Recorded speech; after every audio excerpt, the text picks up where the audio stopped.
শুভ সময় বন্ধুরা, দিশারি এডুতে তোমাদেরকে জানাচ্ছি স্বাগত। আমাদের আজকের ক্লাস ভার্ব বিষয়ে এবং আজকের ক্লাসটা হচ্ছে পার্ট 1। এরপর আরেকটা ক্লাস আসবে ভার্ব টপিকে। এই দুইটা ক্লাসের মাধ্যমে আমরা পুরো ভার্বের টপিকটাকে কমপ্লিট করব।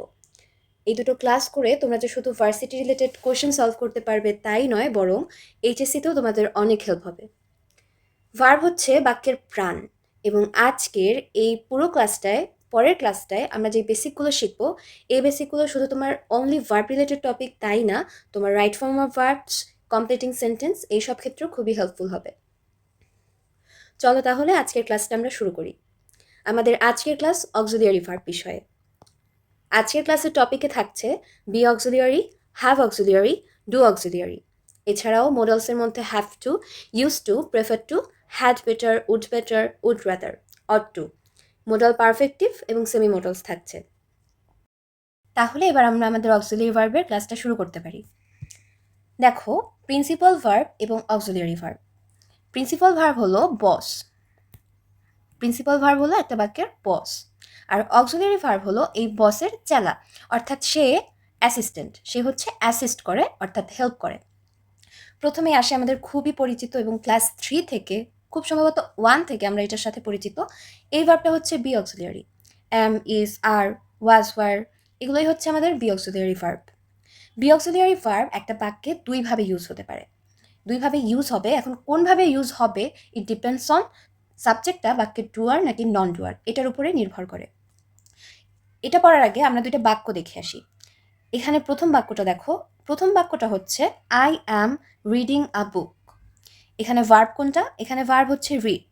এই যে রিড অর্থাৎ পড়া, এই পড়ার কাজটা আমাদের বাক্যের সাবজেক্টটা করছে কি করছে না, এটা দ্বারা আমরা বুঝতে পারবো যে is it doer or non ডুয়ার। এখানে আমাদের এই যে পড়ার কাজটা, এই কাজটা কিন্তু আই করছে, আমি বইটা পড়ি, অর্থাৎ আমি ডুয়ার। সো এটা হচ্ছে তোমার ডুয়ার। তাই যখন ডুয়ারের সাথে বি ভার্বগুলো ইউজ হবে, তখন আমরা কীভাবে ইউজ করি? Doer plus be verb plus verb ING. এবং এই যে ফরম্যাটটা, এই ফরম্যাটটা আমাদের খুবই চেনা এবং এই ফরম্যাটটা আমরা কোথায় পড়ি? টেন্স পড়ার সময়, কারণ এই ফরম্যাটটা হচ্ছে আমাদের কন্টিনিউয়াস টেন্সের ফরম্যাট। এবার আমরা পরের বাক্যটা দেখি। পরের বাক্যটা হচ্ছে আ বুক ওয়াজ রেড বাই মি। এই পরের বাক্যটায় দেখো একই ভার্ব, এই যে পড়ার কাজটা, এখানে যে সাবজেক্টটা আছে আ বুক, একটা বই কি পড়তে পারে? একটা বই পড়তে পারে না, এটা হ্যারি পটারের দুনিয়া না। সো একটা বই ম্যাজিক করে নিজে নিজে নিজেকে পড়তে পারে না, তাহলে এটা হচ্ছে নন ডুয়ার। সো এটা যেহেতু নন ডুয়ার, তাই এখানে আমাদের ইউজের ফরম্যাটটা একটু ডিফারেন্ট হবে। নন ডুয়ারের পরে যদি আমরা বি ভার্ব ইউজ করি, তাহলে আমরা প্রথমে বি ভার্ব ইউজ করি, তারপর V3 ইউজ করি, অর্থাৎ ভার্বের পাস্ট পার্টিসিপল। আর রিডের যেহেতু তিনটে ফরম্যাটই সেম, সো এক্ষেত্রে আর এইটাই বসে গেছে। আর এই ফরম্যাটটা কিসের বলো তো? এই ফরম্যাটটা হচ্ছে প্যাসিভ। আমরা যখন প্যাসিভ ইউজ করি তখনই হচ্ছে আমরা এই যে বি প্লাস V3 ফরম্যাটে ইউজ করি। আর নন ডুয়ার, অর্থাৎ একটা নন ডুয়ার যেহেতু কাজটা করতে পারে না, সো অবভিয়াসলি ওটা প্যাসিভ ফরম্যাটেই বাক্যটা আমরা লিখে থাকি। তাহলে এই দুটো আমরা বুঝে গেলাম। এবার আমরা পরের নোটটা দেখে নিই। বি অক্সিলিয়ারির পর সরাসরি ভার্বের বেস, প্রেজেন্ট, পাস্ট বসে না। অর্থাৎ এই যে বি ভার্ব, আমি যদি একটা বি ভার্ব লিখি, ধরো এম, এই এম এর পরে সরাসরি তোমার হতে পারে না যে আই এম রিড, ওয়েল এটা ইউজ না করি, আই অ্যাম স্টাডি। এটা হওয়াটা সম্ভব না, এটা হবে না, কারণ বি ভার্বের পর সরাসরি ভার্বের বেস, প্রেজেন্ট, পাস্ট বসতে পারে না। আই অ্যাম, ধরো যদি হচ্ছে এটা আমরা লিখি, বা আমরা যদি লিখি ইট ইজ রান অথবা ইট ইজ র্যান, অর্থাৎ V2, এটাও ভুল। আবার আমরা যদি প্রেজেন্ট ফর্ম লিখি ইট ইজ রানস, এটাও ভুল। অর্থাৎ এগুলোর কোনোটাই হচ্ছে হবে না। হবে কি? হয় ডুয়ার যদি হয় তাহলে বি ভার্বের পর ভার্বের আইএনজি বসবে, আর যদি ডুয়ার না হয়, নন ডুয়ার হয়, তাহলে বি ভার্বের পর V3 অর্থাৎ পাস্ট পার্টিসিপল ফর্মটা বসবে। তাহলে এই পেজটা আমরা বুঝে গেলাম। চলো আমরা সামনের দিকে আগাই। এখানে একটা MCQ আছে, MCQটা আমরা দেখে নিই। The assignment dash by the students yesterday. এখানে কি কি অপশন আছে? Is finishing, was finished, was finishing, finished. একটা একটা করে আমরা বাদ দেব এবং এভাবেই আমরা আমাদের আসল যে উত্তরটা হবে ওই উত্তরটা খুঁজে পাবো। The assignment dash by the students yesterday. এখানে একটা কথা আছে ইয়েস্টারডে, ইয়েস্টারডে মানে হচ্ছে গতকাল। সো এটা আমাদের অতীতের একটা নির্দেশক, যেটা আমাদের পাস্টকে ইন্ডিকেট করে, স্পেশালি পাস্ট ইনডিফিনিটকে ইন্ডিকেট করে। এটা এটা হচ্ছে পাস্ট ইনডিফিনিটের একটা ইন্ডিকেটর বা নির্দেশক। সো এই যে ইয়েস্টারডে কথাটা, এই ইয়েস্টারডে কথাটা যেহেতু আছে, অবশ্যই আমাদের বাক্যটা অর্থাৎ ভার্বটা পাস্ট ইনডিফিনিটে হবে। এরপর আমাদেরকে দেখতে হবে যে বাক্যের যে subject, is it doer or non doer. তাহলে এখানে আমাদের বোঝাই যাচ্ছে যে কাজটা হচ্ছে ফিনিশ, সবগুলোতেই ফিনিশ আছে।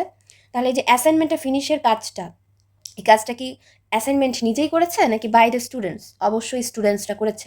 অ্যাসাইনমেন্ট নিজে নিজে কমপ্লিট হয়ে যেতে পারে না। যদি এরকম হতো তাহলে আমাদের কারোরই হচ্ছে কষ্ট করে হোমওয়ার্কগুলো করতে হতো না, নিজে নিজেই কমপ্লিট হয়ে যেত। তো এক্ষেত্রে এটা হচ্ছে আমাদের নন ডুয়ার।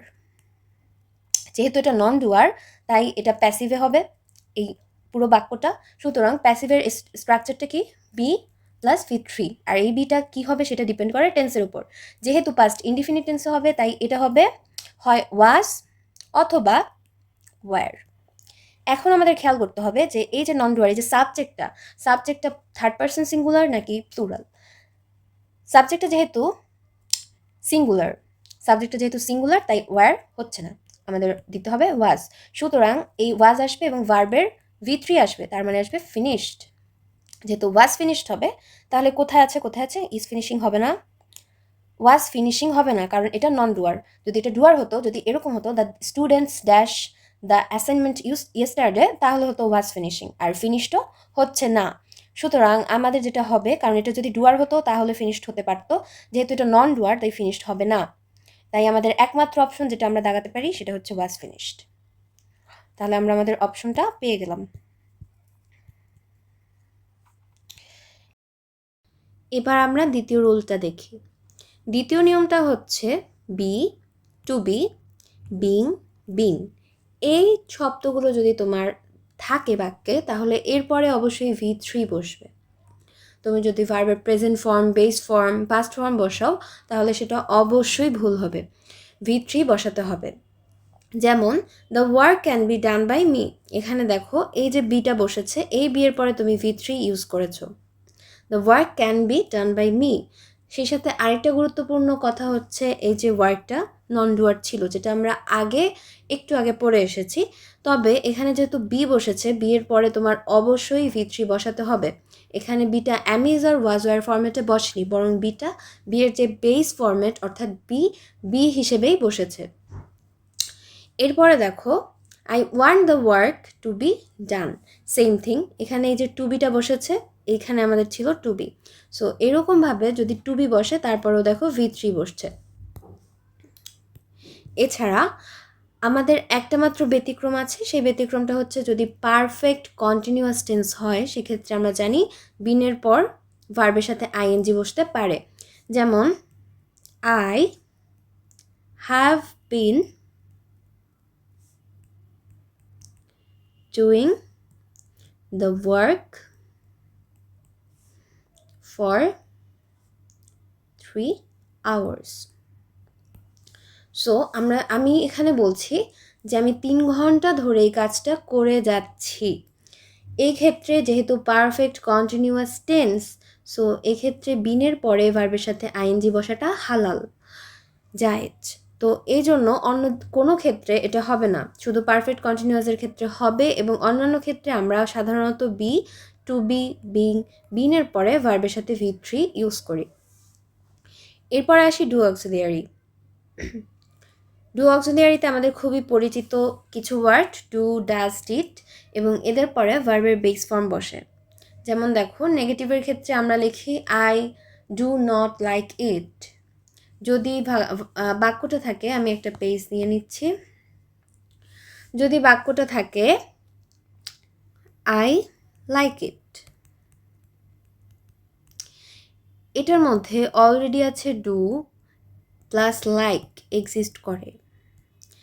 তাই যখন আমরা লিখব, যেহেতু এটা প্রেজেন্ট ইনডিফিনিট আছে, যখন আমরা এটাকে নেগেটিভ করব তখন আমরা লিখব I do not like it.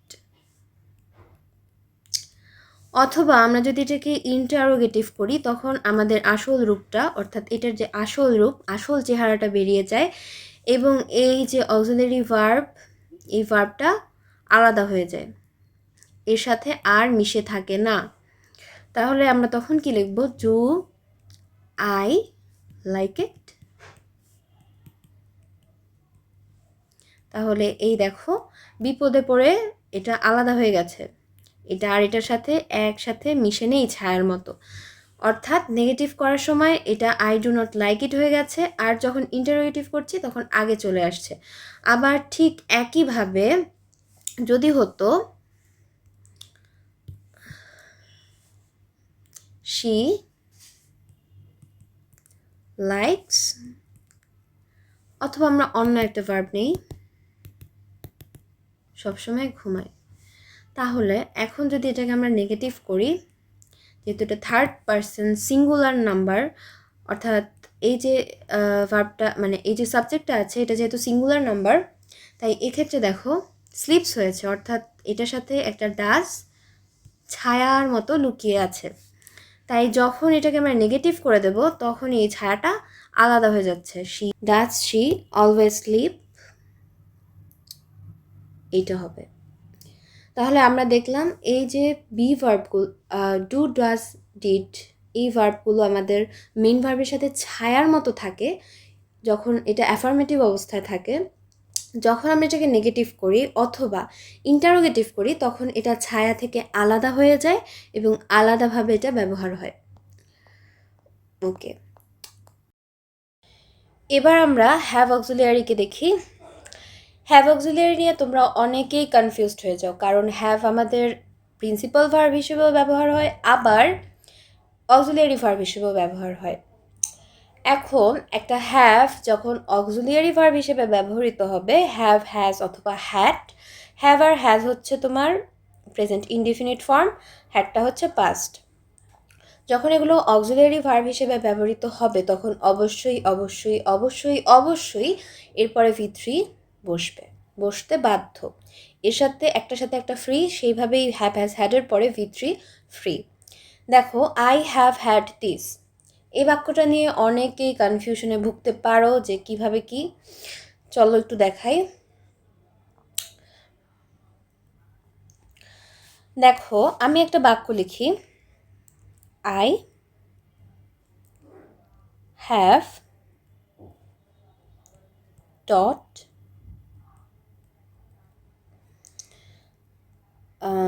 Verb, আমি ভার্ব পড়িয়েছি, ঠিক আছে, আই হ্যাভ টট ভার্ব।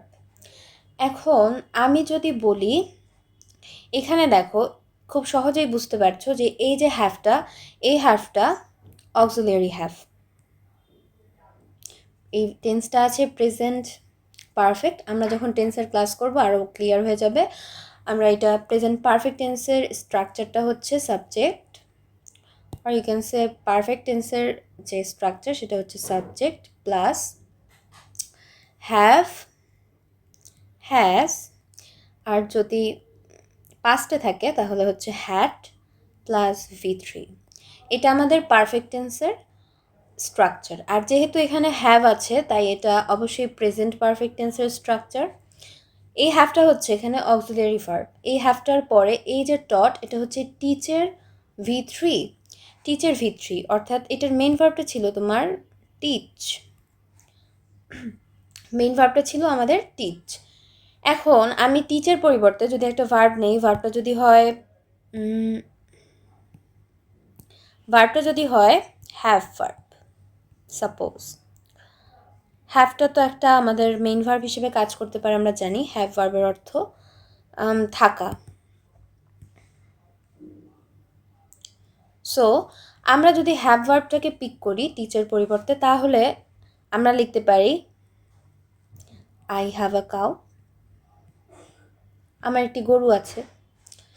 এবার এই টেন্সটা আছে আমাদের প্রেজেন্ট ইনডিফিনিটে, যদি আমরা এটাকে প্রেজেন্ট পারফেক্টে লিখতে চাই তাহলে আমাদের একটা হ্যাভ, হ্যাজ অথবা হ্যাড আনতে হবে, যেহেতু প্রেজেন্ট তাই আমি হ্যাভ আনবো।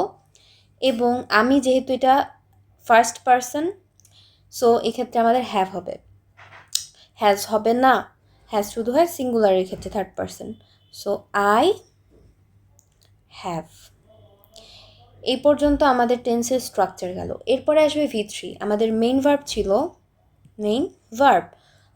ভার্ব ছিল হ্যাভ।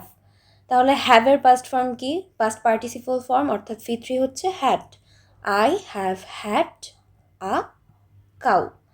তাহলে আমরা কি দেখতে পাচ্ছি? আমরা দেখতে পাচ্ছি যে এক্ষেত্রে তোমার এটা হচ্ছে অক্সিলিয়ারি, অর্থাৎ এ হচ্ছে চেলা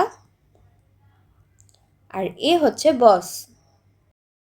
দেখো এখানে হ্যাভ ভার্ব অক্সিলিয়ারি হিসেবেও ব্যবহৃত হয়েছে, আবার হ্যাভ ভার্বই মেইন ভার্ব হিসেবেও ইউজ হয়েছে পরপর দুইবার।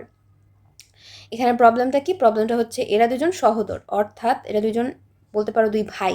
বসও যেই বাসার ছেলে আর তার অ্যাসিস্ট্যান্ট হচ্ছে সেই বাসার ছেলে, অর্থাৎ দুই ভাই, জাস্ট চেহারাটা একটু ডিফারেন্ট হয়েছে কিন্তু উৎপত্তি সেম। অর্থাৎ অক্সিলিয়ারি হিসেবেও হ্যাভ ইউজ হচ্ছে এবং মেইন ভার্ব হিসেবেও হ্যাভ ইউজ হচ্ছে। হ্যাভের V3 ফর্মটা ইউজ হচ্ছে যেহেতু এটা প্রেজেন্ট পারফেক্ট। পারফেক্টের ক্ষেত্রে কিন্তু এই প্রবলেমটা হয়ে থাকে। ঠিক একইভাবে এখানে আমরা দুইটা উদাহরণ দেখতে পাচ্ছি। আই হ্যাভ হ্যাড দিস, আরেকটা হলো আই হ্যাড অ্যান অপরচুনিটি। এক্ষেত্রে এইটা হচ্ছে তোমার প্রেজেন্ট পারফেক্ট আর এইটা হচ্ছে past perfect.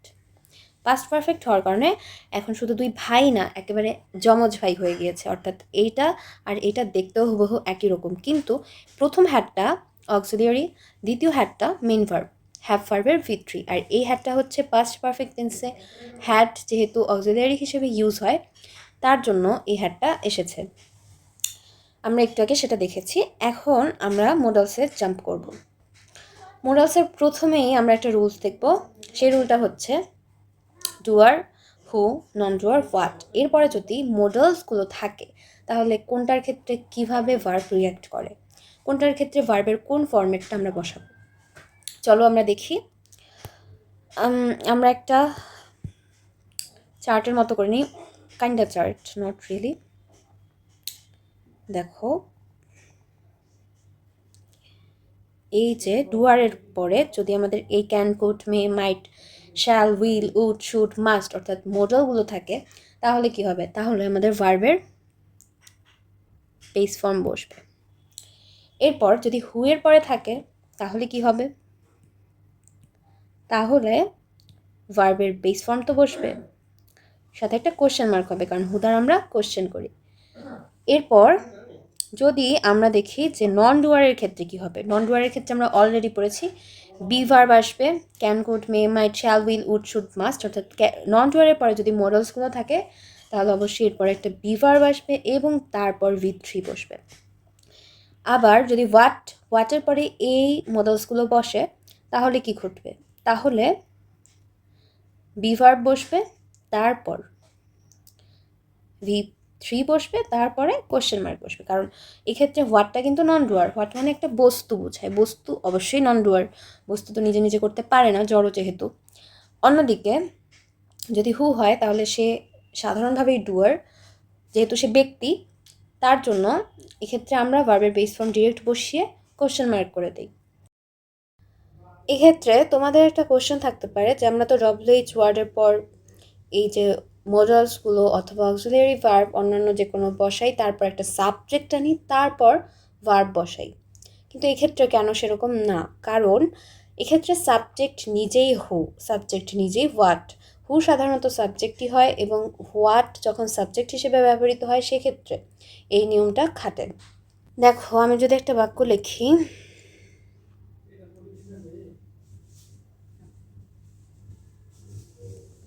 What do you want, তুমি কি চাও। এখানে আমি প্রথমে WH ওয়ার্ড এনেছি নিয়ম অনুযায়ী, তারপর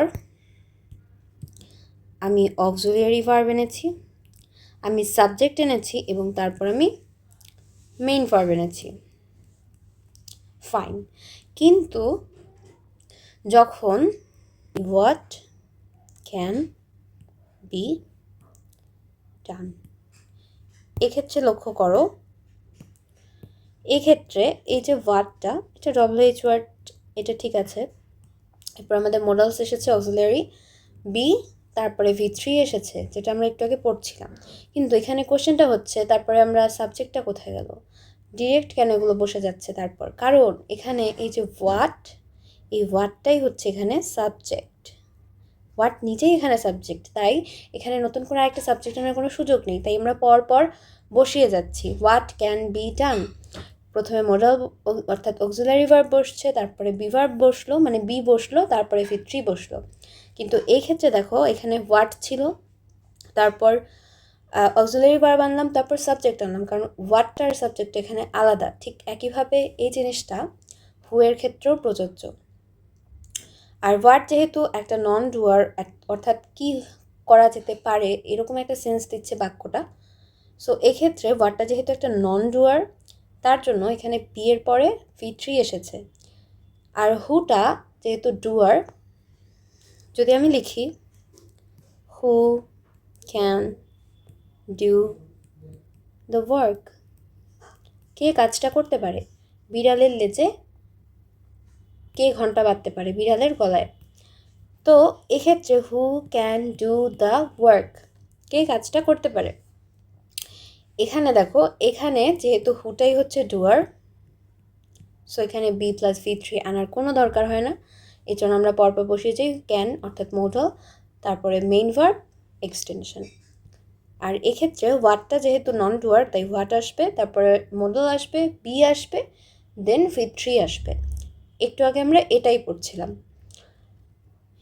এই যে এখানে আমরা এটাই দেখছিলাম যে যখন হু হবে, হু এর পরে মডেলস আসবে কোশ্চেন করার সময়, তারপর পরপরই ভার্বের বেস ফর্ম বসে যাবে। সাবজেক্টের কোনো ঝামেলার দরকার নেই, কারণ হুটা নিজেই সাবজেক্ট, এবং যেহেতু ডুয়ার তাই বি V3 এই ঝামেলাটা এখানে নেই। কিন্তু হোয়াট যেহেতু সাধারণত নন ডুয়ার, তাই এক্ষেত্রে সাধারণত যেহেতু নন ডুয়ার বস্তুবাচক বোঝায়, তাই এক্ষেত্রে বি প্লাস V3 হবে, এবং এটা যখন সাবজেক্ট হিসেবে ওয়ার্ডটা ব্যবহৃত হবে সেক্ষেত্রে এই নিয়মটা প্রযোজ্য হবে। এরপর আমরা কিছু এক্সাম্পল দেখি। I can kick him. Well, I can kick him, এখানে দেখো ডুয়ার, তারপরে মডেল, ভার্বের বেস ফর্ম, এক্সটেনশন। সেকেন্ড উদাহরণটা আমরা যদি দেখি, the work absolutely non doer, work নিজে নিজে হতে পারে না, এই যে করার কাজটা ওয়ার্ক করে না, করার কাজটা হি করে, so this is a non ডুয়ার।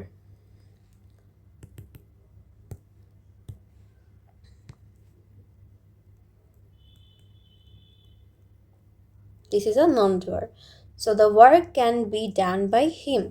এই জন্য এখানে মডেলসের পরে একটা বি এসেছে এবং তারপর V3 এসেছে। আবার হু ক্যান কিক হিম, কে তাকে কিক করতে পারে? সো হু ক্যান, এই যে হুটা হচ্ছে এখানে অবশ্যই সাবজেক্ট এবং ডুয়ার। সো এই দুইটা কারণে যেহেতু সাবজেক্ট, তাই এখানে নতুন করে মডেলের পর সাবজেক্ট আনার কোনো দরকার হয়নি। আর যেহেতু ডুয়ার, তাই বি প্লাস V3 কনসেপ্টটাও আসেনি, ডিরেক্ট বেস ফর্ম বসে গেছে। এর পরের বাক্যটা যদি দেখো, what can be kicked by him, তার দ্বারা কি কিক করা যেতে পারে?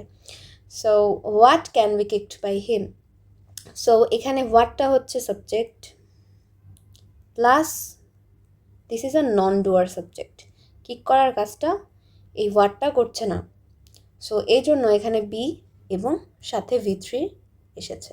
পরের রুলসটা আমরা দেখে নিই। দেখো, have to, has to, ought to, use to, going to, এগুলোর পরে অবশ্যই ভার্বের বেস ফর্ম হবে। I have to do the work, এগুলো আসলে কি বোঝায়? এগুলো বোঝায় যে বাধ্যবাধকতা,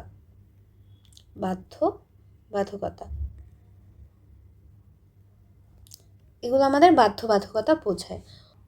হ্যাভ টু আর হ্যাজ টু হচ্ছে আমাদের বাধ্যবাধকতা বোঝায়। So this is have to এবং হ্যাজ টু। আর আমরা যদি বলি অট টু, কি? অট টু হচ্ছে আমাদের নৈতিক বাধ্যবাধকতা বোঝায়।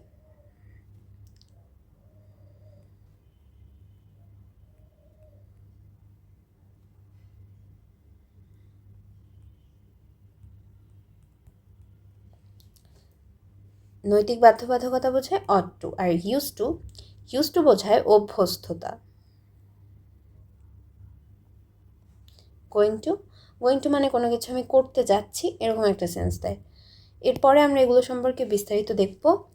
এখন একটা বাক্য আমরা দেখে নিই, I have to do the work, আমার এই কাজটা করতে হবে, এরকম একটা অর্থ। I have to do the work, আমাকে এই কাজটা করতে হবে, অর্থাৎ আমি করতে বাধ্য, বা করাটা আমার এত দরকারি, মানে এটা বাধ্যবাধকতার পর্যায়ে চলে গেছে। তো এবার আমরা টু সম্পর্কিত একটা নোট দেখব। টু সম্পর্কিত একটা নোট। এই নোটটা হচ্ছে টু কতভাবে ইউজ হতে পারে। টু তিনভাবে ইউজ হতে পারে। একটা হচ্ছে ইনফিনিটিভ, মডেলস এবং প্রেপোজিশন। তাহলে ইনফিনিটিভ টুটা কি? ইনফিনিটিভ টুটা হচ্ছে উদ্দেশ্য বোঝাবে। দুইটা ভার্ব থাকবে এবং বাক্যের দ্বিতীয় ভার্বটার যে উদ্দেশ্য, এই উদ্দেশ্যটাই হচ্ছে আমরা ইনফিনিটিভ দ্বারা বোঝাই। ইনফিনিটিভ হচ্ছে তোমার টু থাকবে এবং তারপর আমরা ভার্বের বেস ফর্ম ইউজ করবো, জাস্ট লাইক হেয়ার আমরা এখানে টু ইউজ করছি, তারপরে ভার্বের বেস ফর্ম লিভ ইউজ করছি। এখানে বলা হচ্ছে উই ইট টু লিভ, আমরা বাঁচতে খাই। আমরা কেন খাই? বাঁচতে। এই দেখো উদ্দেশ্য বোঝাচ্ছে। এই দ্বিতীয় ভার্বটা যদি উদ্দেশ্য বোঝায়, সেক্ষেত্রে আমরা এই ইনফিনিটিভটা ইউজ করে থাকি। প্রথম ভার্বের উদ্দেশ্য বোঝাতে দ্বিতীয় ভার্বে এক্ষেত্রে আমরা ইনফিনিটিভটা ইউজ করি, উই ইট টু লিভ, আমরা কেন খাই? আমরা বাঁচতে খাই। প্রথম ভার্বের উদ্দেশ্য হচ্ছে দ্বিতীয় ভার্ব, আর এই দ্বিতীয় ভার্বটাই হচ্ছে ইনফিনিটিভ আকারে ব্যবহার হয়। আরেকটা টু হচ্ছে মোরালসের টু। মোরালসের টু কীরকম? এটা একটু আগে আমরা যে পড়লাম have to, ought to, use to, এই সমস্ত টুটা আমাদের মোরালসের সাথে একেবারে একসাথে থাকে, অর্থাৎ হ্যাভ টু এই পুরোটা মিলে একটা মডেল, অট টু একটা মডেল এবং ইউজ টু একটা model, has to model. So এইভাবে মোরালস হিসেবে টুটা সুনির্দিষ্ট অর্থে ব্যবহৃত হয়। যেমন we ought to obey our parents, অর্থাৎ আমাদের বাবা মার বাধ্য হয়ে থাকা উচিত, এটা একটা নৈতিক বাধ্যবাধকতা বোঝায় অট টু। এরপরে আরেকটা হচ্ছে প্রেপোজিশনের টু। প্রেপোজিশনের টু হচ্ছে আমাদের অ্যাপ্রোপ্রিয়েট প্রেপোজিশন আছে। সো অ্যাপ্রোপ্রিয়েট প্রেপোজিশনে পুরো টু এবং অন্যান্য শব্দ এই টোটালটা মিলে একটা অর্থ দিচ্ছে, যেটা আমরা পুরোটা মিলে একটা প্রেপোজিশনের মতো কাজ করছে। যেমন কনফাইন্ডের সাথে টু ইউজ হয়, confined to, bar to, lead to, known to, access to, introduced to, get exposed to. এবার আমরা আসবো হ্যাভ টু। ওইখানে আমরা যেই শব্দগুলো পড়েছিলাম have to, use to, ought to, সেইগুলোর বিস্তারিত এখন আমরা পড়ব। হ্যাভ টু বাধ্যবাধকতা বোঝায়, যেটা তোমাকে করতেই হবে। আই হ্যাভ টু গো নাও, আমার এখন যেতে হবে, আমার একটা কাজ আছে, জরুরি কাজ আছে, আমার এখন যেতে হবে। তো যেতে হবে, এই যে হবে, এই সেন্সটা দিচ্ছে হ্যাভ টু।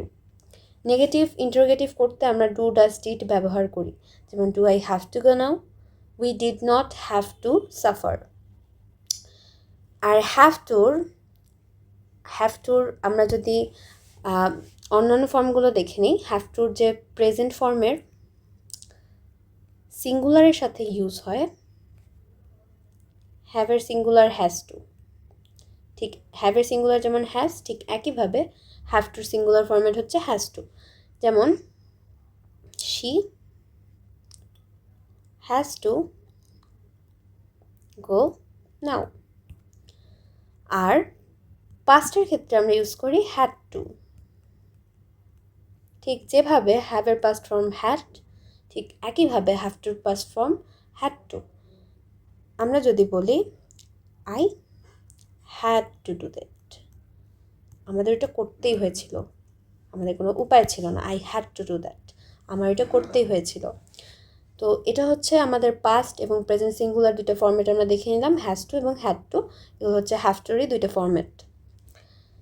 আর আমরা ঠিক একইভাবে যখন নেগেটিভ করি হ্যাভের, তখন আমরা ডু ডাজ ডিড ইউজ করি। ঠিক একইভাবে হ্যাভ টুরও যখন নেগেটিভ অথবা ইন্টারোগেটিভ করব, টেন্স অনুযায়ী আমরা do I have to go now, we did not have to suffer, অর্থাৎ টেন্স অনুযায়ী আমরা অক্সিলারিগুলো ইউজ করছি। এই বাক্যটা ছিল অ্যাকচুয়ালি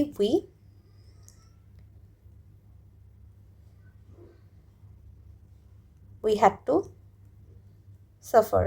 এটাকে যখন নেগেটিভ হিসেবে বলবো তখন হয়ে যাচ্ছে we did not have to suffer, we did not have to suffer.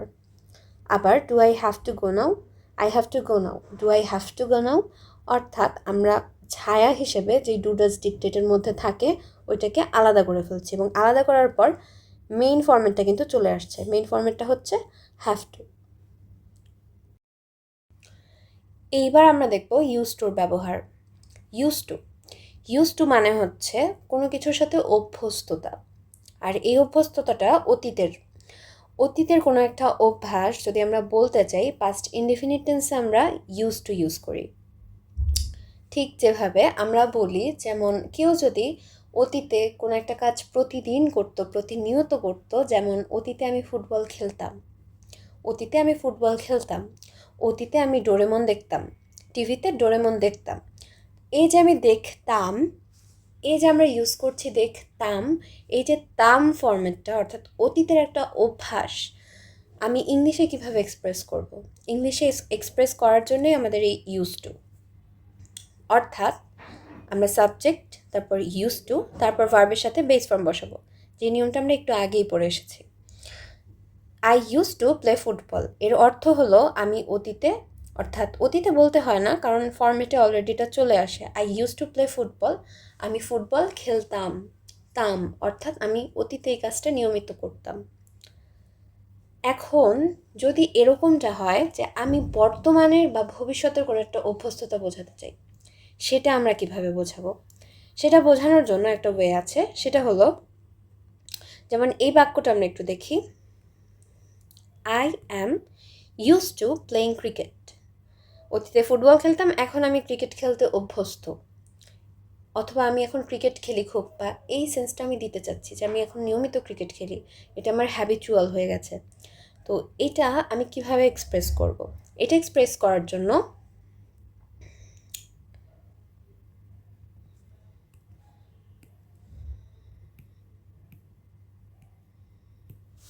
আমরা কিভাবে ইউজ করি? আমরা প্রথমে সাবজেক্ট লিখব, তারপর আমি যেই টেন্সের অভ্যস্ততা বোঝাতে চাই ওই টেন্সের বি ভার্ব লিখব।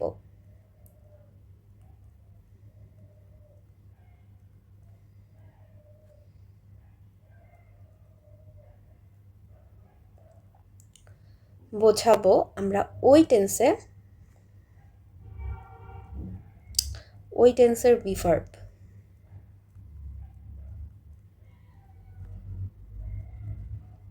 লিখব, এবং তারপর আমরা ভার্বের সাথে আইএনজি ইউজ করব। যেমন এখানে লিখেছে I am use two playing cricket, অর্থাৎ আই সাবজেক্ট, এরপর আমি বর্তমান অভ্যস্ততা বোঝাতে চাচ্ছি, তাহলে আই এর সাথে আমাদের বর্তমানে অ্যাম ইজ আর, এবং আই এর সাথে বসবে অ্যাম, সো আমি লিখলাম আই অ্যাম। এরপর এখানে ইউজ টু হবে বি ভার্ব, তারপরে আসবে ইউজ টু, তারপরে আসবে ভার্বের ING. Sorry for that. I am, তারপর আসবে কি ইউজ টু, অর্থাৎ আমি বর্তমানে অভ্যস্ত, ভার্বের সাথে আইএনজি হবে। এই যে অ্যামটা, এই যে বি ভার্বটা, এই বি ভার্বটার কারণে কিন্তু এই আইএনজিটা আসবে, আর অভ্যস্ততা বোঝাতে ইউজ টুটা মাঝখানে চলে আসবে। I am use to watching Doraemon, অর্থাৎ আমি বর্তমানে ডোরেমন দেখতে অভ্যস্ত, এটা বোঝাচ্ছে। আবার কেউ যদি ফিউচারে বলতে চায় তাহলে উইল বি হবে, আর বাকি সব কিছু সেম থাকবে। এখন কেউ যদি চায় সে am is are was war আর আরেকটা বিষয় হচ্ছে, কেউ যদি চায় I use to play football না লিখে I was use to playing football এভাবেও লিখতে পারে, একেবারে সেম থিং, জাস্ট ওখানে ইউজ টু আর এখানে যদি ওয়াজ ইউজ করা হয় তাহলে বি ভার্বের কারণে ভার্বের সাথে আইএনজি হবে। জাস্ট এই ক্ষেত্রে ভার্বটা চেঞ্জ হয়ে গেলেই টেন্সটাও কিন্তু চেঞ্জ হয়ে যাবে। আরেকটা বিষয় হচ্ছে, বি ভার্ব না ইউজ করে কেউ যদি বি, বিকাম, গেট এগুলো ইউজ করে যে কোনো টেন্সে, এনি টেন্স, তাহলেও একই ফরম্যাট হবে, এইটাই হবে, অর্থাৎ ইউজ টু বসবে, তারপর ভার্বের সাথে আইএনজি হবে, জাস্ট চেঞ্জটা আসবে বি ভার্ব ইউজ না করে আমি যেই টেন্সে বলতে চাচ্ছি ওই টেন্সে আমি হয় বি ইউজ করব, অথবা বিকাম ইউজ করব, অথবা গেট ইউজ করব। হয় আমি বলবো বিটা দ্বারা কিন্তু এখানে বি ভার্বই বোঝাচ্ছে, বিকাম অথবা গেট, এই দুটো নিয়ে আমাদের কথা। যদি আমরা বি ভার্বের পরিবর্তে বিকাম বা গেট ইউজ করি, আমি যে টেন্সে বলতে যাচ্ছি ওই টেন্সে ইউজ করব, সাথে আমরা ইউজ টু এবং ভার্বের আইএনজি, বাকি সব ফরম্যাট এই সেকেন্ডের মতো হবে। I got use to teaching English, এক্ষেত্রে এটা কিন্তু পাস্টে আছে, যেহেতু গেট না ইউজ করে আমরা গট ইউজ করেছি, তার মানে হচ্ছে I was use to teaching English. আমরা যদি ইউজ করতাম I will get use to teaching English, তার মানে হচ্ছে সেটা ভবিষ্যতের অভ্যস্ততা বোঝাতো। অর্থাৎ আমি I will be use to teaching English না ইউজ করে আমি এটাও ইউজ করতে পারি যে I will get use to teaching English. So আমরা বি ভার্বও ইউজ করতে পারি, বিকামও ইউজ করতে পারি, আবার গেটও ইউজ করতে পারি, এবং আমি যেই টেন্সে বোঝাতে চাচ্ছি ওই টেন্সের ফরম্যাটটা আমি লিখবো, তারপর ইউজ টু লিখবো, তারপর ভার্বের সাথে আইএনজি দিলেই ওই টেন্সের অভ্যস্ততাটা বোঝাবে। আর শুধু ইউজ টু যখন আমরা ইউজ করি সেটা হচ্ছে অনলি ফর পাস্ট টেন্স, এবং এইটার পরে অবশ্যই ভার্বের বেস ফর্ম হবে। অট টু, অট টুর ক্ষেত্রে নৈতিক বাধ্যবাধকতা বোঝায়। এতক্ষণ আমরা যে হ্যাভ টু পড়েছি, হ্যাভ টুর ক্ষেত্রে কিন্তু কোনো নৈতিক বাধ্যবাধকতা ছিল না। হ্যাভ টুর ক্ষেত্রে আমরা নর্মালি বাধ্যবাধকতা বুঝিয়েছি, কিন্তু আমাদের অট টুর ক্ষেত্রে একটা নৈতিকতা থেকে আসে এরকম একটা বাধ্যবাধকতা বোঝায়, যেটা না করলে খুবই যে সমস্যা হয়ে যাবে তা না, বাট নৈতিকতার দিক থেকে আমরা ফিল করতে পারি যে এটা আমাদের করাটা নৈতিক দায়িত্ব। তো এক্ষেত্রে আমরা অট টু ইউজ করি, যেমন সাবজেক্ট হবে, তারপর অট টু হবে, তারপর ভার্বের বেস ফর্ম হবে। এখন আমরা উদাহরণ দেখি। We ought to obey our parents, অর্থাৎ আমাদের বাবা মাকে মেনে চলা উচিত, অনেকটা উচিতের মতোই, অর্থাৎ মানতে হবে। এই না মানলে যে অনেক বড় কিছু হয়ে যাবে তাও না, কিন্তু এটা আমাদের নৈতিক দায়িত্বের মধ্যে পড়ে। আবার we ought to love our country, আমাদের দেশকে ভালোবাসতে হবে। এখানে যেমন আমরা বুঝতে পারি যে আমরা যতই বলি ভালোবাসতে হবে, এটা কেউ জোর করে ভালোবাসাতে পারে না, আর না বাসলেও যে শাস্তি হবে বা খুব ক্ষতি হয়ে যাচ্ছে এক্ষুনি এরকম কিছু ঘটছে না, কিন্তু আমাদের দেশকে ভালোবাসতে হবে, এই যে বাধ্যবাধকতাটা, এটা একটা নৈতিকতা থেকে আসে। ওই যে দেশপ্রেম রচনার নিচে আমরা যে লিখি উপসংহারে এসে, ওইখানে কিন্তু আমরা এটা মিন করি না যে না করলে অনেক ক্ষতি হয়ে যাবে, ধ্বংস হয়ে যাবে, সর্বনাশ হয়ে যাবে, কিন্তু আমরা বোঝাই যে এটা আমাদের করতে হবে, এটা আমাদের নৈতিক দায়িত্ব, নৈতিকতার থেকে এই বাধ্যবাধকতাটা আসে। তো এই সমস্ত ক্ষেত্রে আমরা অট টু ইউজ করি। এবার দেখো আমাদের একটা এমসিকিউ এসেছে, এমসিকিউটা হচ্ছে we dash respect our teachers. এখন we have respect our teachers, এটা কখনোই হয় না, যদি হ্যাভের পর একটা টু থাকতো তাহলেও বিবেচনা করে দেখা যেত, যেহেতু টুটা নেই সুতরাং এটাও আমাদের অপশনের তালিকায় নেই, সঠিক অপশনের তালিকায়। এবার use to, we use to respect our teachers হতে পারে, কিন্তু সেন্সটা মেক করে না তেমন একটা যে আমরা আমাদের টিচারকে সম্মান করতে অভ্যস্ত ছিলাম, মানে এটা অতীত অভ্যস্ততার সাথে বাক্যটা ঠিক যায় না। এখন কি আর আমরা টিচারদের সম্মান করি না? তাহলে এরকম একটা প্রশ্ন চলে আসে। আর we are to respect our teachers, so আমরা ইউজ টুকে বাদ দিলাম। Are to respect our teachers হচ্ছে মানে আমাদের করতেই হবে। Are to, am to, is to এগুলো হচ্ছে বি টু, এরপরে হচ্ছে V3 বসে, V3 না সরি ভার্বের বেস ফর্ম বসায়, কিন্তু এগুলো হচ্ছে এক্ষেত্রে যায় না, এবং এগুলোর যে টার্মগুলো কোন কোন ক্ষেত্রে বসে সেটা আমরা একটু পরে দেখব। সো এটাও হচ্ছে আমাদের এই বাক্যের সাথে যাচ্ছে না, আমাদের যাচ্ছে অট টু, অর্থাৎ নৈতিক দায়বদ্ধতা, নৈতিক বাধ্যবাধকতা। নৈতিক বাধ্যবাধকতা থেকে আমাদের টিচারের প্রতি সম্মানটা আসে, ঠিক যেভাবে দেশের প্রতি ভালোবাসা, বাবা মাকে মেনে চলা, ঠিক সেইভাবেই একই সেন্স থেকে, একই জায়গা থেকে, একইভাবে এই বাক্যটার ক্ষেত্রেও অট টু ইউজ হয় যে we ought to respect our teachers. এটাই হচ্ছে এখানে সব থেকে বেশি সুইটেবল। এবার আমরা দেখি প্রেফার টু। প্রেফার টু মানে হচ্ছে পছন্দ। অর্থাৎ আমরা দুইটা জিনিস, তুমি কারোর বাসায় গেলে, বাসায় যাওয়ার পর বলছে তুমি চা খাবে নাকি কফি খাবে, চা খাবে নাকি কফি খাবে, কফি খাবে নাকি চা খাবে। তো এইরকমভাবে যখন বলছে, তোমার দুইটা অপশন থাকছে, তোমার যে কোনো একটা অপশন বেছে নিতে হচ্ছে। সো এরকম যখন দুইটা অপশন থাকে এবং দুইটার মধ্যে তুমি যে কোনো একটাকে বেশি পছন্দ করো, চুজ করো, সেক্ষেত্রে আমরা প্রেফার ইউজ করি। যেমন প্রেফারটা কিন্তু অলরেডি একটা কম্পারেটিভ ফর্মে থাকে। সো প্রেফার আর এই জিনিসটা হয় না, বা মোর প্রেফার এই কথাটাও ভুল। মোর প্রেফার বা প্রেফারার এই সমস্ত শব্দ যদি কেউ ব্যবহার করে, সে ভুল ব্যবহার করছে। প্রেফারার বলে তো কিছু এক্সিস্টই করে না। So prefer to, prefer already হচ্ছে একটা কম্পারেটিভ ডিগ্রি।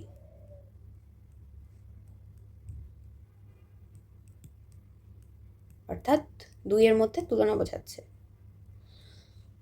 দেখো, দুটো নাউনের একটিকে বেশি পছন্দ করা বোঝাতে প্রেফার টু ইউজ হয়।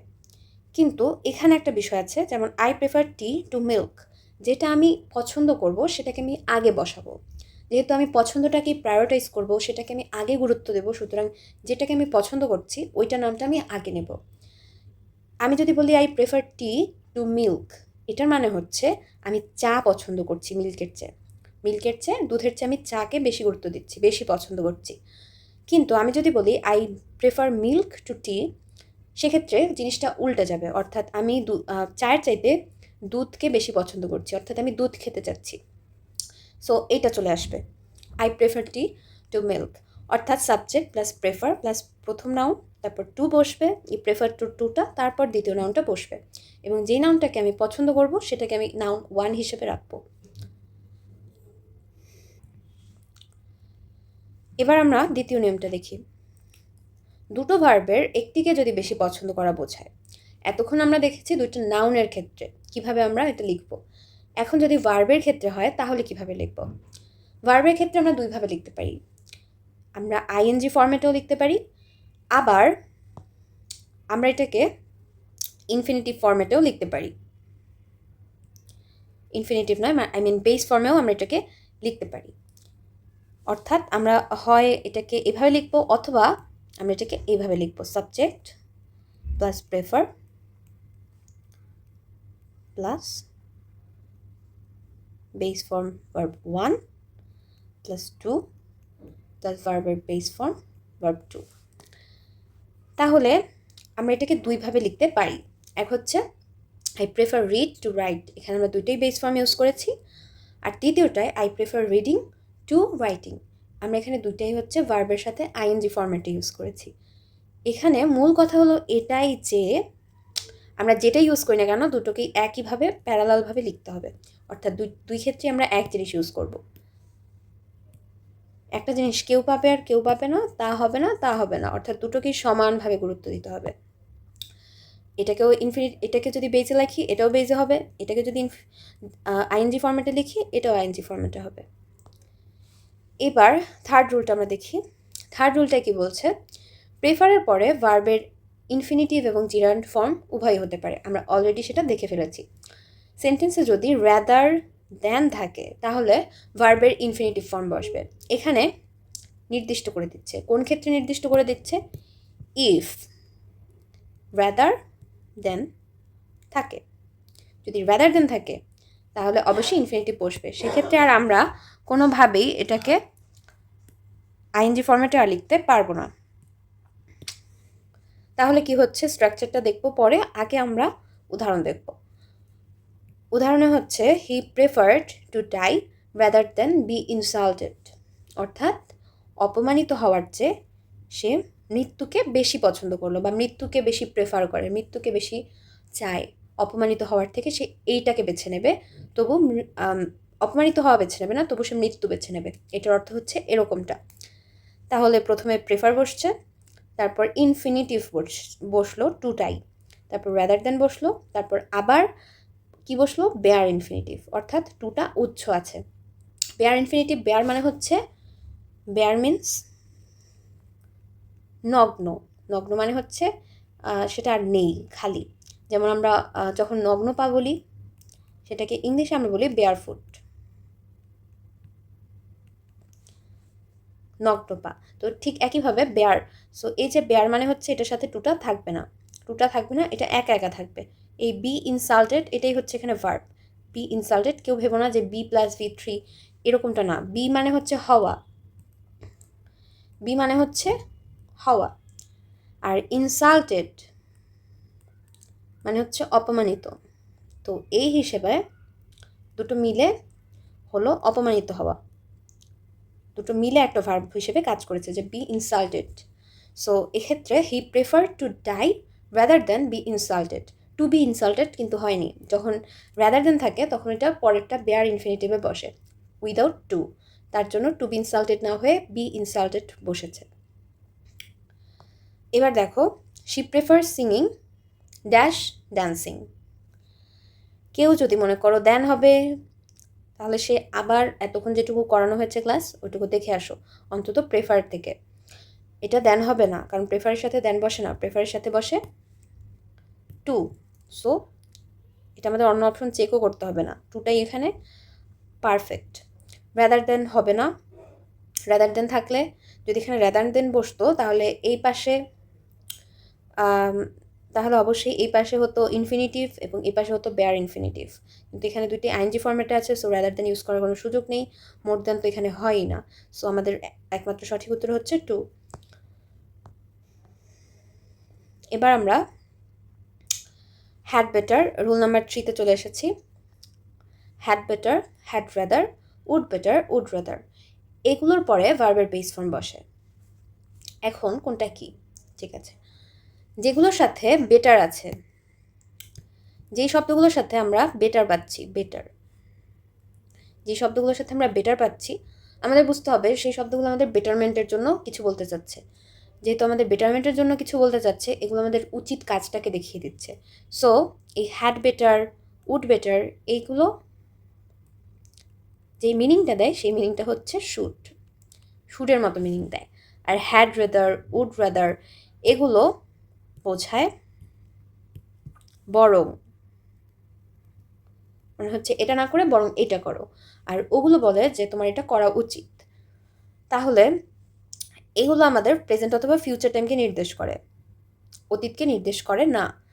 যতই হ্যাড থাকুক, যতই উড থাকুক, অবশ্যই এটা প্রেজেন্ট অথবা ফিউচারকে নির্দেশ করে। কেউ আবার মনে করো না যে এটা অতীতকে নির্দেশ করছে।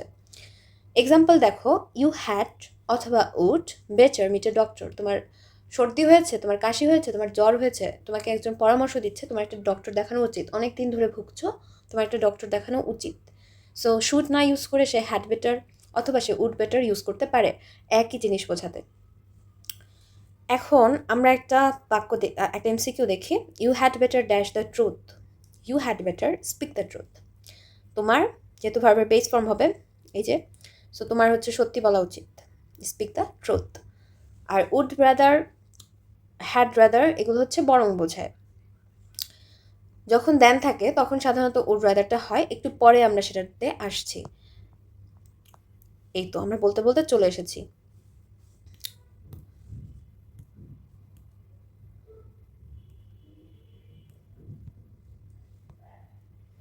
দেখো, উড রাদার অনেকভাবে ইউজ হয়। উড রাদারের সাথে যখন দেন বসে তখন কি হয়, তখন এটা প্রেফারেন্স অর্থে বোঝাতে পারে। প্রেফারেন্স অর্থ মানে হচ্ছে যে আমি কোনো একটা জিনিসের চেয়ে ঠিক prefer to, this is equal to, যখন প্রেফারেন্স অর্থে ইউজ হয় তখন it's equal to prefer to. Prefer টুর মতোই বোঝায় যে আমি এটার থেকে এটাকে বেশি প্রাধান্য দেবো। এটা দুইটা নাউনকেও বোঝাতে পারে, আবার দুইটা ভার্বের মধ্যেও তুলনা করে বোঝাতে পারে। উড রাদার দেন এই জিনিসটা প্রেফার টুর মতোই ইউজ হয়, অর্থাৎ অর্থের দিক থেকে প্রেফারেন্স অর্থে। দুটো নাউনের মধ্যে একটিকে প্রাধান্য দিতে আমরা উড রাদার ইউজ করি। যেমন I would rather buy a book then a pen. আমি একটা পেন কেনার চেয়ে একটা বই কিনবো। অর্থাৎ আমরা এখানে যখন দেন দেখব তখন অবশ্যই এখানে উড রাদার হবে, এখানে হ্যাড বেটার, উড বেটার এগুলো হবে না। সো দেনটা আমাদের একটা ইন্ডিকেটর যে যদি বাক্যে দেন দেয়া থাকে এবং এখানে would better, had better, would রাদারের মধ্যে বসাতে বলে, তাহলে অবশ্যই রাদার সহ যেটা অর্থাৎ উড রাদার এটাই আমরা বসাবো বরং হিসেবে বা হচ্ছে প্রেফারেন্স অর্থে। I would rather buy a book then a pen. আর এখানে ভার্বের বেস ফর্ম বসেছে, এটা আমরা একটু আগেই পড়ে এসেছি যে উড রাদার, হ্যাড রাদার, তারপর উড বেটার, এগুলোর পরে হচ্ছে ভার্বের বেস ফর্ম বসে। So I would rather buy a book then a pen, অর্থাৎ প্রথমে সাবজেক্ট বসবে, উড রাদার বসবে ভার্বের বেস ফর্ম, তারপর যেই নাউনটাকে আমি প্রাধান্য দেবো সেই নাউনটা বসবে, তারপরে দেন বসবে, নাউন টু বসবে। অনেকটাই প্রেফারের মতো, জাস্ট প্রেফারে হচ্ছে টু বসতো আর এখানে দেন বসছে। আবার দুটো ভার্বের ক্ষেত্রে একটিকে প্রাধান্য দিতেও ঠিক সেমভাবে, তবে এক্ষেত্রে আমরা আইএনজি ইউজ করি না, এক্ষেত্রে আমরা ভার্বের বেস ফর্মটাকেই ইউজ করি। He would rather fail in the exam than copy, অর্থাৎ সে কপি করার চেয়ে দরকার হলে ফেল করবে, এটা বুঝিয়েছে। প্রথমে আমরা ফেল করাটাকে যেহেতু প্রেফার করছি বা প্রাধান্য দিচ্ছি, তাই প্রথমে আমরা ফেল লিখছি ভার্বের বেস ফর্ম, এবং যেহেতু পরে আমরা কম প্রেফার করছি বা প্রেফার করছি না যেটাকে, সেটা হচ্ছে পরে লিখছি কপি। ওয়েল, এবার দেখো যদি এরকমভাবে দিয়ে দেয় যে হি ড্যাশ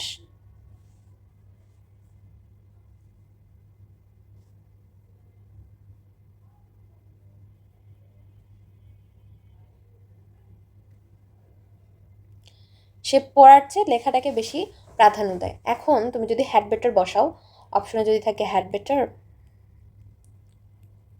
আবার যদি থাকে would rather, what would you prefer, এক্ষেত্রে আমাদের সঠিক উত্তরটা কি হবে?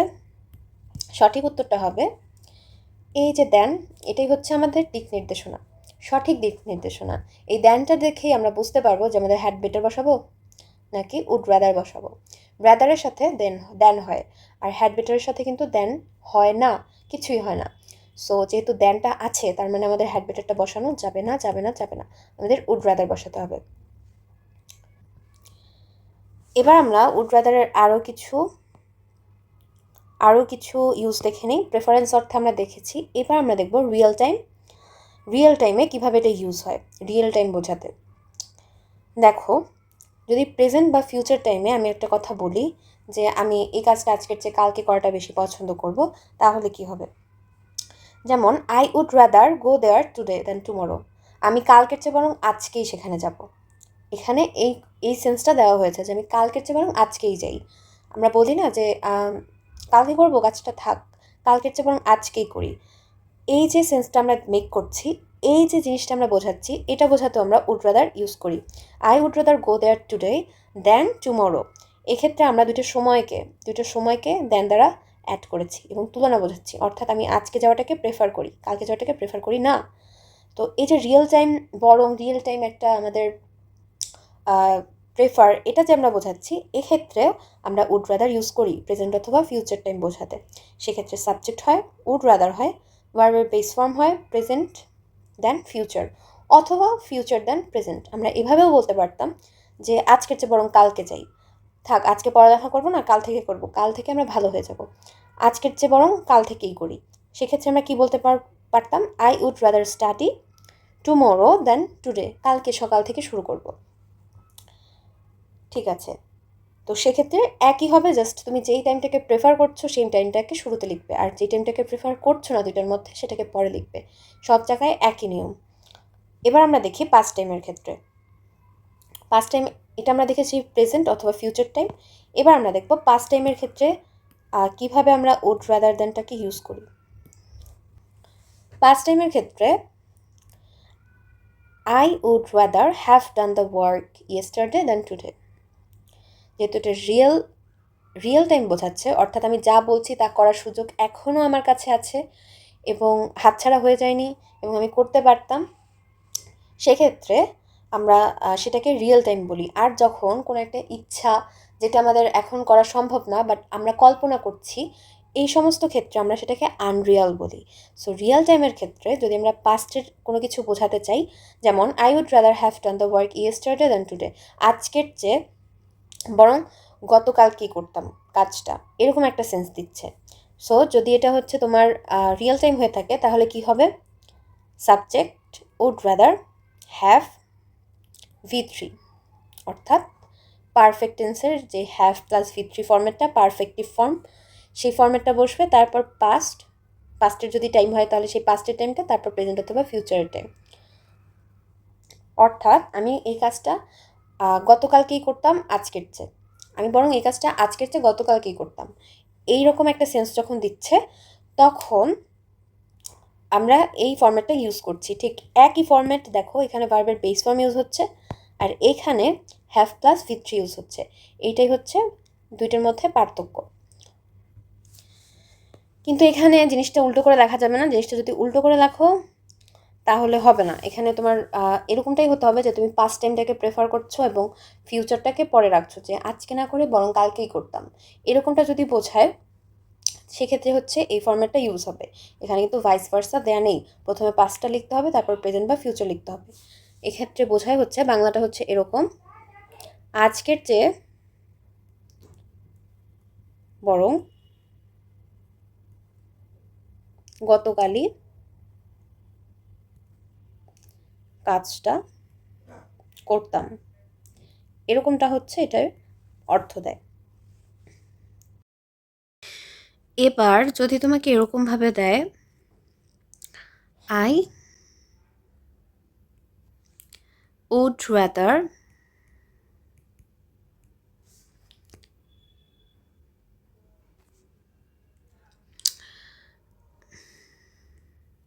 Watch the class tomorrow, no tomorrow না, ইয়েস্টারডে, দেন টুডে। যদি এরকমটা হয় তাহলে তুমি এখানে কি বসাবে, প্রথমে দেখতে হবে যে এখানে কি আছে। এখানে আছে তোমার ইয়েস্টারডেকে প্রেফার করছে অর্থাৎ এটা পাস্ট, এবং তারপর টুডেকে রাখছে, টুডের সাথে তুলনা করে ইয়েস্টারডেকে প্রেফার করছে অর্থাৎ টুডে হচ্ছে প্রেজেন্ট, অবভিয়াসলি প্রেজেন্ট। তারপর আমাদের চিন্তা করতে হবে আমরা কি পড়ে এসেছি যখন এরকম অতীতের তুলনা বোঝায় তখন কি হয়, তখন হয় would rather plus have plus V3, অর্থাৎ হ্যাভ ওয়াজড, অর্থাৎ আজকে যে ক্লাসটা করছো আজকে না করে গতকালকে করলেই পারতে, এরকমটা বোঝাচ্ছে। এবার আমরা দেখব আনরিয়েল টাইম মানে হচ্ছে তোমার ইচ্ছা, তোমার আকাঙ্ক্ষা, এটা তোমার ইচ্ছা আকাঙ্ক্ষার প্রতিফলন। ইচ্ছা আকাঙ্ক্ষাগুলো আমাদের যেমন আমি যদি পাখি হতে পারতাম, আমি যদি উড়তে পারতাম, আমি যদি পাখি হয়ে পুরো বিশ্বটা ভ্রমণ করতে পারতাম, এগুলো তোমার ইচ্ছা, তোমার আকাঙ্ক্ষা, এগুলো আনরিয়াল। আমি যদি হ্যারি পটারের ওয়ার্ল্ডে চলে যেতে পারতাম, সো এগুলো তোমার আনরিয়াল থট। ইচ্ছা আকাঙ্ক্ষা এগুলো আমরা কিভাবে ব্যবহার করি, এগুলো হচ্ছে একটা উদাহরণ দেখলে আমরা বুঝতে পারবো। আমি যদি বলি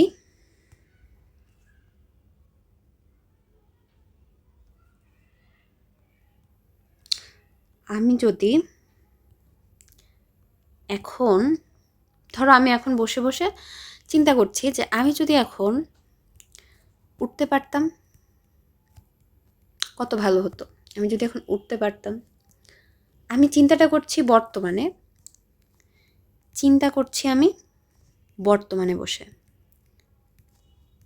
বর্তমানে রাইট নাও, অর্থাৎ প্রেজেন্টে। কিন্তু চিন্তা করে দেখো, এই যে পারতাম করতাম এগুলো অতীতের অভ্যস্ততা বোঝাতে কিন্তু আমরা ইউজ করতাম, অর্থাৎ অতীত বোঝাচ্ছে, অভ্যস্ততা হোক আর যাই হোক। এই যে পারতাম এই টেন্সটা আমরা শুনলে আমাদের অতীত মনে হয়। যদি তুমি শুধু এই পর্যন্ত যদি বাদ দাও, ধরো আমি এই পর্যন্ত একটু কেটে দিলাম,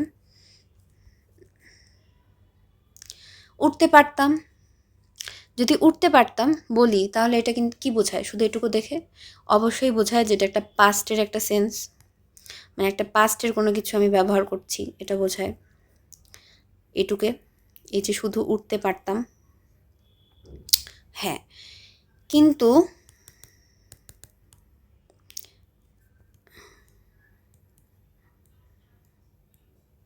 পাস্ট বোঝায়, কিন্তু জিনিসটা আমি চিন্তা করছি বর্তমানে বসে। তাহলে আমরা যখন একটা অবাস্তব কল্পনা করছি, একটা অবাস্তব ইচ্ছা প্রকাশ করছি, বাংলাতেও আমরা দেখতে পাচ্ছি কি দেখো, বাংলাতেও ইভেন বাংলাতেও আমরা জিনিসগুলো খেয়াল করি না, কিন্তু বাংলা ইংলিশ আমাদের থটের সাথে যেগুলো রিলেটেড জিনিসগুলো কিন্তু একইভাবে কাজ করে। আমরা বর্তমানে বসে চিন্তা করছি, কিন্তু আমরা কথাগুলো যখন বলছি তখন জিনিসটা আমাদের পাস্টে বের হচ্ছে মুখ থেকে। তাহলে আমরা কি দেখলাম, যখন আমরা প্রেজেন্টে চিন্তা করছি, প্রেজেন্টে বসে একটা আনরিয়াল ইচ্ছা প্রকাশ করছি, তখন সেটা পাস্ট, আমরা পাস্টে বলছি। অর্থাৎ যদি প্রেজেন্ট ইনডিফিনিটে থাকে কোনো একটা জিনিস, তাহলে বা প্রেজেন্ট টেন্সে থাকে, তাহলে সেটা আমাদের আনরিয়াল করতে হলে পাস্টে ইউজ করতে হবে। যদি কোনো একটা জিনিস প্রেজেন্টে থাকে, প্রেজেন্টে বসে চিন্তা করছি, সেটাকে আনরিয়াল বোঝাতে হলে আমাদের পাস্ট টেন্সে ইউজ করতে হবে। ঠিক একইভাবে পাস্টে যদি আমরা চিন্তা করি, তাহলে আমাদের তার থেকেও পুরনো কোনো একটা টেন্সে এটাকে ফেলে চিন্তা মানে বলতে হবে, তাহলেই বোঝা যাবে যে জিনিসটা আনরিয়াল। তাহলে ধরো পাস্টে আছো তুমি, পাস্টে আছো বলতে সাধারণত বোঝায় যে পাস্ট ইনডিফিনিটে আছি। পাস্ট ইনডিফিনিটের চেয়েও পুরনো, যেমন আমাদের একটা রুলস আছে যে যেই কাজটা আগে ঘটে ওই কাজটা আমরা পারফেক্ট ইউজ করি। যেমন ধরো পাস্ট পারফেক্টের টেন্সে ডাক্তার আসার পূর্বে রোগী মারা গেল। রোগী মারা গেল কখন? ডাক্তার আসার আগেই মারা গেল, অর্থাৎ আগে রোগী মারা গেল, তারপর ডাক্তার এলো। তাই আমরা যে রোগী মারা গেল এইটাকে আমরা পাস্ট পারফেক্ট ইউজ করি, আর তারপরে আমরা ইউজ করি যে ডাক্তার আসলো পাস্ট ইনডিফিনিটে। তাহলে যেটা আগে ঘটে, যেটা বেশি পুরনো ঘটনা, সেটাকে আমরা পাস্ট পারফেক্ট ইউজ করছি। অর্থাৎ পারফেক্ট আমাদের পাস্ট ইনডিফিনিটের চেয়েও পাস্ট পারফেক্টটা হচ্ছে বেশি অতীতকে ইন্ডিকেট করে। বেশি অতীত অর্থাৎ older perfect, older than past indefinite. So এটা বড়। তাহলে যদি আমরা পাস্টে বসে কোনো একটা জিনিস চিন্তা করি, তাহলে আমাদেরকে সেটাকে লিখতে হবে পাস্ট পারফেক্টে।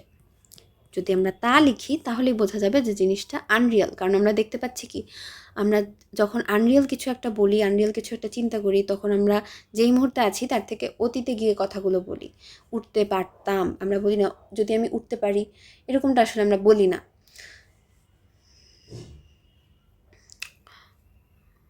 বা যদি আমি উঠতে পারছি, এরকমটা আমরা বলি না। আমরা বলি ইস, যদি আমরা উঠতে পারতাম, তো আমরা অতীতে গিয়ে বলি। এটাই হচ্ছে আমাদের নিয়ম। তাহলে আমরা পুরোনো স্লাইডে ফেরত যাই। যদি প্রেজেন্ট টাইমে থাকে তাহলে কি হয়? I would rather that. দ্যাটটা মানে হচ্ছে এখানে ইচ্ছা বোঝাচ্ছে যে আমি ইচ্ছা প্রকাশ করছি। উইশ আর would rather that same thing. দ্যাটটা উৎস থাকতে পারে বলেই এটা হচ্ছে ব্র্যাকেটে লেখা। I would rather that you drove the car or you didn't drive the কার।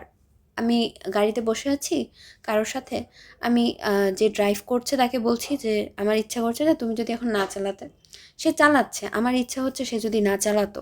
অর্থাৎ বর্তমানের ইচ্ছা, যেহেতু বর্তমানের ইচ্ছা, তাই জন্য আমরা এটা পাস্ট ইনডিফিনিট ইউজ করছি। V2 past indefinite V2। তাহলে এই MCQটার উত্তরটা কি হবে? আই উড রাদার, দ্যাটটা উৎস আছে, আই উড রাদার। এক্ষেত্রে I would rather you dash here now. এখানে দেন বা হচ্ছে দুইটার মধ্যে তুলনা কিছুই বোঝাচ্ছে না, তার মানে এটা উইশ বোঝাচ্ছে। উইশ যেহেতু দেন নেই বা দুইটা তুলনার কোনো দুইটা ভার্ব দুইটা নাউন নেই, তার মানে এটা অবশ্যই তুলনা বোঝাচ্ছে না, এটা বোঝাচ্ছে উইশ। তাহলে I would rather you dash here now মানে হচ্ছে এটা প্রেজেন্টের। সো প্রেজেন্টে একটা ইচ্ছা বোঝাচ্ছে, যেহেতু বোঝাচ্ছে তার মানে তুমি এখানে নেই। তুমি যদি থাকতে তাহলে তো আমি কথাটা বলতাম না, তুমি যদি থাকতে তাহলে বলতাম না। তুমি থাকছো না, তার মানে আমি চাচ্ছি তুমি যদি থাকতে, আমার ইচ্ছে হচ্ছে ইস তুমি যদি থাকতে। তাহলে কি হতো যেহেতু তুমি যদি থাকতে এমন একটা ইচ্ছা আমি প্রকাশ করছি, আর এটা প্রেজেন্টে আছে, যেহেতু এটা প্রেজেন্টে আছে তাই আমাদের পাস্টে লিখতে হবে, যেটা আনরিয়াল একটা ইচ্ছা, আনরিয়াল একটা টাইম। তাহলে আমরা কি ইউজ করবো? স্টে, এটা তো প্রেজেন্ট ইনডিফিনিট বা ভার্বের বেস ফর্ম হবে না। হ্যাভ স্টেট এখানে হবে না, উইল স্টে তো হবেই না, তাহলে হবে কি? স্টেট। আচ্ছা, এবার আমরা খেয়াল করি, এখানে একটা বাক্য দেওয়া আছে, I would rather that you had not driven the car yesterday.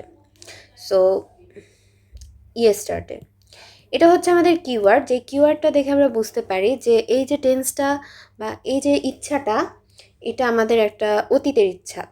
So অতীতের কথা বলছি, যে গতকালকে আমি ইচ্ছা করি যে গতকালকে যদি তুমি গাড়িটা না চালাতে, তো যেহেতু অতীতের অলরেডি, তাই এটা আমরা পাস্ট ইনডিফিনিটে লিখতে পারবো না, আমরা লিখতে হবে আমাদের পাস্ট পারফেক্টে, আমাদের এটা পাস্ট পারফেক্ট টেন্সে লিখতে হবে। তাহলে আমরা লিখবো I would rather you had not driven the car yesterday. তাহলে আমাদের স্ট্রাকচারটা কি? প্রথমে হচ্ছে subject would rather, past perfect অর্থাৎ সাবজেক্ট হ্যাড V3, এটা হচ্ছে আমাদের স্ট্রাকচার। চলো আমরা এমসিকিউ দেখি। To tell a lie is the greatest sin, মিথ্যা বলা মহাপাপ। We dash die than tell a lie, এই প্রশ্নটা এসেছে রাজশাহী ইউনিভার্সিটিতে 21-22 সালে। তাহলে to tell a lie is the greatest scene, we dash die than tell a লাই।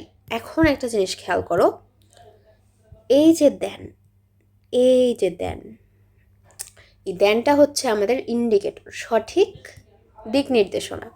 তাহলে এই যে সঠিক দিক নির্দেশনাটা দিচ্ছে আমাদেরকে দেন, এই দেনটা কিভাবে আমাদেরকে দিচ্ছে? হ্যাড বেটারের সাথে কি দেন বসে? বসে না। শুডের সাথে কি দেন বসে? বসে না। হ্যাভ টুর সাথে দেন বসে? বসেই না। কিসের সাথে বসে? রেদার। সো আমাদের সঠিক উত্তরটা হবে উড রাদার। বরং ভালো অর্থে উড রাদার ব্যবহৃত হয়েছে। সাধারণত দেন থাকলে উড রাদার এবং দেন না থাকলে হ্যাড বেটার ইউজ হয়। সো আমাদের ইন্ডিকেটর হচ্ছে then. Okay, you had better dash the work today, এটা এসেছে সিইউতে। এখন দেখো, you had better dash the work today, you had better. So had বেটারের পরে ভার্বের বেস ফর্ম হয়, তাহলে আমরা দাগাবো অবশ্যই ফিনিশ, যেহেতু এটা ভার্বের বেস ফর্ম। এরপরে আমরা আরেকটা দেখে নিই, she dash attend all the programs, she dash attend all the programs. দেখো একটা একটা করে আমরা দেখি যেটা হবে কি হবে না। She rather not to, rather not to, rather not to, এটা হয় না, র্যাদারের সাথে এরকমভাবে নট ইউজ করা যায় না, সো এটা হবে না। তারপর দেখো, শি উড নট র্যাদার, না, আমাদের লিখতে হবে উড র্যাদার, তারপরে লিখতে হবে not. So this is the correct form. তাই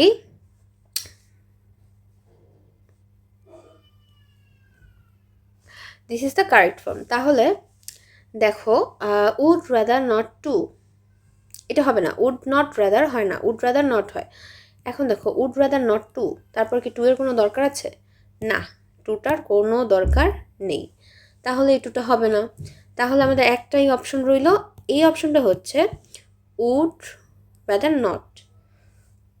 তাহলে এখানে আমরা দেখতে পাচ্ছি যে উড রাদার নট হবে।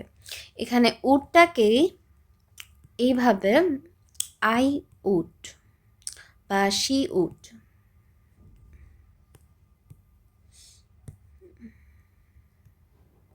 শি প্লাস উডটা হয়ে গেছে সংক্ষেপে she would, like she is হয়ে যাবে শিজ অ্যাপোস্ট্রফি এস দিয়ে। ঠিক একইভাবে এখানে উডটাকে এভাবে লেখা হয়েছে, তাহলে সঠিক উত্তর হচ্ছে বি। এরপরে দেখো, my father dash live in Gazipur, use to হয় না, ওয়াজ ইউজ টু হয় না, যদি ডি হতো এবং এখানে আইএনজি হতো তাহলে এটাকে নেওয়া যেত। ইউজ টু এটা হবে, এইটাই হচ্ছে কারেক্ট অ্যান্সার। কেন? কারণ এটা কিন্তু হতে পারে, কিন্তু যদি এখানে ভার্বের সাথে আইএনজি হতো তাহলে এটা হতে পারতো, যেহেতু এখানে ভার্বের বেস ফর্ম, তাই এক্ষেত্রে এটাকে আমরা নিতে পারছি না, আমাদেরকে এটাকেই নিতে হবে। এরপরেরগুলো ইজিয়ার। দেখো, মোডাল পারফেক্টিভ। মোডাল পারফেক্টিভ হচ্ছে অনুমান নির্ভর তথ্য দিতে মোডাল পারফেক্টিভ বলতে বোঝায় তোমার modal plus have plus V3। তো এক্ষেত্রে আমরা অনুমান নির্ভর তথ্য দিতে আন্দাজে বা শুধুই আমরা একটা তথ্য দিচ্ছি, সেক্ষেত্রে আমরা মে, মাইট, কুড এগুলো তারপরে হ্যাভ V3 ইউজ করব। দেখো, you might have stolen my book, এক্ষেত্রে আমরা একটা অভিযোগ আনছি আন্দাজে বা আমাদের অনুমানের ভিত্তিতে যে তুমি আমার বইটা চুরি করে থাকতে পারো বা চুরি করার সম্ভাবনা আছে, তুমি চুরি করেছো।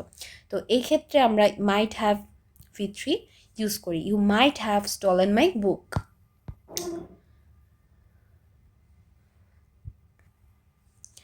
সো এবার আমরা দ্বিতীয়টা দেখি, প্রমাণ সাপেক্ষে অনুমান। এতক্ষণ এটা ছিল যে আমরা আন্দাজের ভিত্তিতে বলেছি, আমাদের কাছে কোনো প্রমাণ নেই। যদি তুমি বলো কাউকে যে তুমি আমার বইটা চুরি করে থাকতে পারো, এরকম একটা সম্ভাবনা আছে, you might have stolen my book, হয়তো তুমি চুরি করেছো, এরকমটা বললে সে বলতে পারে কি প্রমাণ আছে বা তুমি কিসের ভিত্তিতে বললে, তোমার বলবে যে আমার মনে হয়েছে। সো এটা তোমার মনে হওয়া থেকে তুমি বলছো মাইট হ্যাভ, সম্ভবত তুমি চুরি করেছো। কিন্তু আমার কাছে একটা অনুমান আছে বা একটা লজিক্যাল বেস আছে, এই এই যে আমি একটা অ্যালিগেশন আনছি, এটা একটা লজিক্যাল বা আমি একটা কথা বলছি, একটা লজিক্যাল বেস আছে। এক্ষেত্রে কি হয়, এক্ষেত্রে আমরা মাস্ট হ্যাভ ইউজ করি, একটা জোর দিয়ে বলি যে নিঃসন্দেহে তুমিই চুরি করেছো, তুমিই চুরি করেছো, যে একটা আনি আমরা, এই ইটাই হচ্ছে must have. The trees are wet and the roads are muddy, it must have rained last night. অর্থাৎ এই যে আমি একটা কথা বললাম যে গতকাল রাতে বৃষ্টি হয়েছিল, অথবা অবশ্যই গতকাল রাতে বৃষ্টি হয়েছিল, আমি যদি এভাবে কথাটা বলি, আমার কথা বলার মধ্যে একটা লজিক্যাল বেস আছে। কি, এই যে ট্রিগুলো ভিজা, গাছগুলো ভিজা, তারপর রাস্তাটা হচ্ছে কর্দমাক্ত, কাদা কাদা কাদা, তো এটা হচ্ছে বৃষ্টি হলেই হয়। তো আমার একটা লজিক্যাল কনক্লুশন আছে, এই জন্য আমি মাস্ট হ্যাভটা ইউজ করে জোর দিচ্ছি, প্রমাণ সাপেক্ষে অনুমান। এরপর দেখো, অতীতে কোনো কাজ করা উচিত ছিল কিন্তু করা হয়নি, এরকমটা যখন বোঝাই, আমরা যখন বলি যে I should do the work, should do the work, এক্ষেত্রে এটার মানে হচ্ছে আমার এই কাজটা করা উচিত, কাজটা করা উচিত। এটা আমরা হয় প্রেজেন্টে বোঝাচ্ছি, না হলে ফিউচারে বোঝাচ্ছি, তাই না? তাহলে অতীতেরটা কিভাবে বোঝাবো, যে আমার কাজটা করা উচিত ছিল, এই উচিত ছিল বোঝাতে আমরা শুড হ্যাভ ইউজ করি, উচিত ছিল, এবং শুড হ্যাভ যেহেতু এসে গিয়েছে পারফেক্টিভ, সো V3 বসবে, VPP মানে ভার্বের পাস্ট পার্টিসিপাল ফর্ম। তাহলে you failed in exam, you should have studied sincerely, এই যে তুমি টেস্টে ধরো মারা খেলে, অথবা তুমি ফেল করলে এক্সামে, এটার ক্ষেত্রে তোমাকে কেউ একজন এসে বলছে যে you should have studied sincerely, তোমার আরও সিনসিয়ারলি মনোযোগ দিয়ে পড়া উচিত ছিল। এই যে ছিল, উচিতের সাথে একটা ছিল আনছি, অর্থাৎ শুডের একটা পাস্ট ফর্ম ইউজ করছি, এই জন্য আমরা পারফেক্টিভটা ইউজ করছি, have studied, should have plus V3। অতীতে কোনো কাজ করার প্রয়োজন ছিল না বোঝাতে, ঠিক আছে, প্রয়োজন ছিল না বোঝাতে আমরা ইউজ করি নিড, কারণ প্রয়োজনের সাথে সম্পর্ক কার, নিডের। সো যদি আমরা পজিটিভে বলতে চাই তাহলে আমরা নটটাকে রাখবো না, আর যদি আমরা পজিটিভে না বলে নেগেটিভে বলতে চাই তাহলে আমরা নটটাকে রাখবো, এটাই হচ্ছে পার্থক্য। You need not have done the work, তোমার কাজটা করার দরকার ছিল না, তোমার কাজটা করার দরকার ছিল না, তোমার কাজটা করার দরকার ছিল না, এটা বোঝাতে হচ্ছে আমরা need not have done.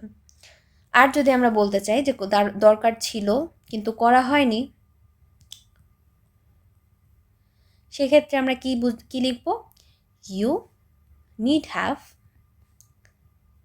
Done the work, you need have done the work, তোমার কাজটা করা দরকার ছিল। এবার আমরা একটা MCQ দেখি, he dash the train, he is not here yet, সে এখনও এখানে নেই, তার মানে কি, ট্রেন মিস করার একটা কথা বলা হচ্ছে, তাহলে সে এখানে নেই, এটা কি, এটা হচ্ছে আমার একটা লজিক্যাল কনক্লুশন, মাস্ট হ্যাভ।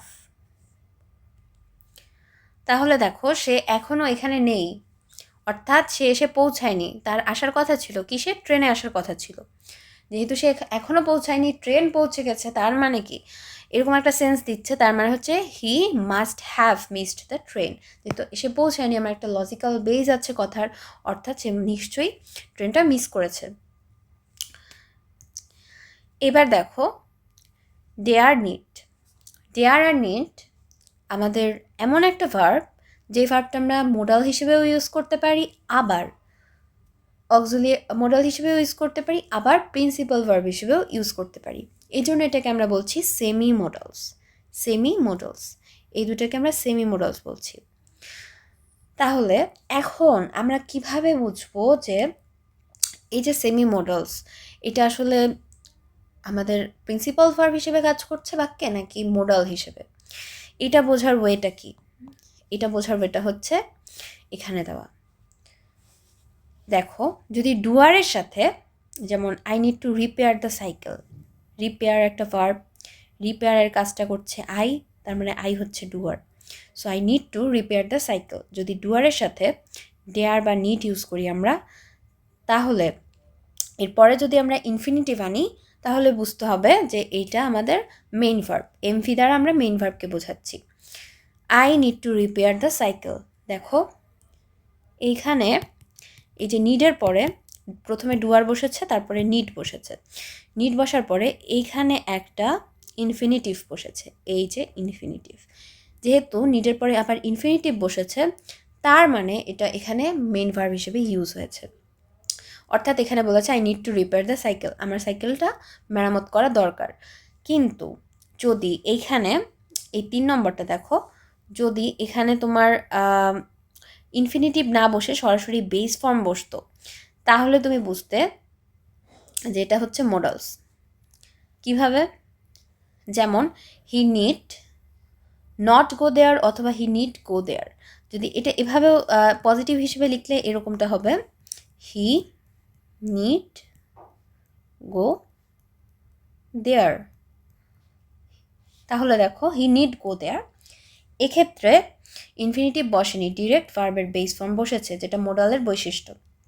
এক্ষেত্রে তোমার জানতে হবে যে এইটা কিন্তু মোডাল, মেইন ভার্ব না। আর যদি আমি আরেকটা বাক্য লিখি, হি নিড টু গো দেয়ার। এখানে দেখো এইখানে ইনফিনিটিভ বসেছে, এটার মানে হচ্ছে এই যে এটা মেইন ভার্ব। সো এখানে যেহেতু সাবজেক্টটা third person singular number, singular, তাই এখানে এটার সাথে একটা এস দিতে হবে। কিন্তু এখানে এটা কিন্তু থার্ড পারসন সিঙ্গুলার নাম্বার এবং এটা নিডেড অবস্থায় নেই, এটা নিড অবস্থাতেই আছে, অর্থাৎ এটা প্রেজেন্টে আছে। যদি এইটা তোমার মেইন ভার্ব হতো, তাহলে অবশ্যই এখানে একটা এস বা ইএস যুক্ত হতো, এস যুক্ত হতো এবং সাথে এখানে ইনফিনিটিভ হতো। তাহলে আমরা দুইটা জিনিস বুঝলাম, প্রেজেন্টের ক্ষেত্রে এস যুক্ত হবে থার্ড পারসন সিঙ্গুলার নাম্বারে, আর যেটা একেবারে সবগুলোর ক্ষেত্রে থার্ড পারসন সিঙ্গুলার হোক বা না হোক, প্লুরাল হোক, অন্য কোনো টেন্সে হোক, যাই হোক, সেটা হচ্ছে তোমার একটা ইনফিনিটিভ থাকবে।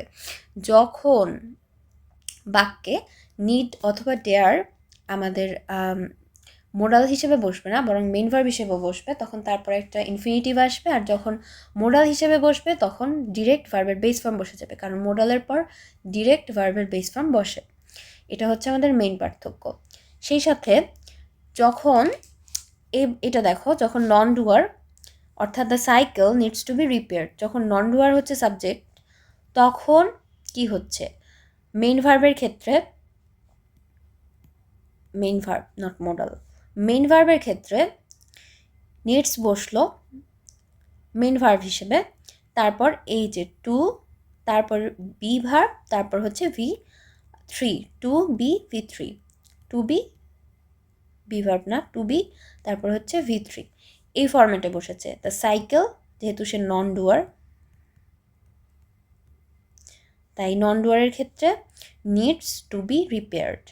আর এটা কি? এটা হচ্ছে আমাদের যখন মেইন ভার্ব হিসেবে বসে তখন আমরা এর পরপরই যেমন এক্ষেত্রে মোডাল হিসেবে বসেছে, মোডাল হিসেবে যখন বসেছে তখন আমরা পরপরই হচ্ছে সব মোডালের ক্ষেত্রে আমরা যা করি একদম পাশাপাশি আমরা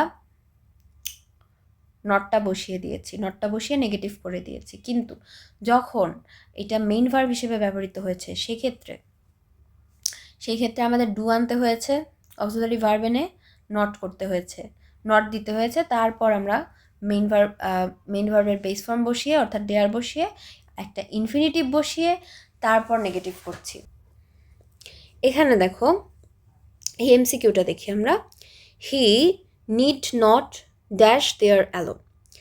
এখন এটা সলভ করার আগে একটা কথা বলি, সেটা কি? সেটা হচ্ছে একটা প্রশ্ন আমাদের জাগে, এটা কি মেইন ভার্ব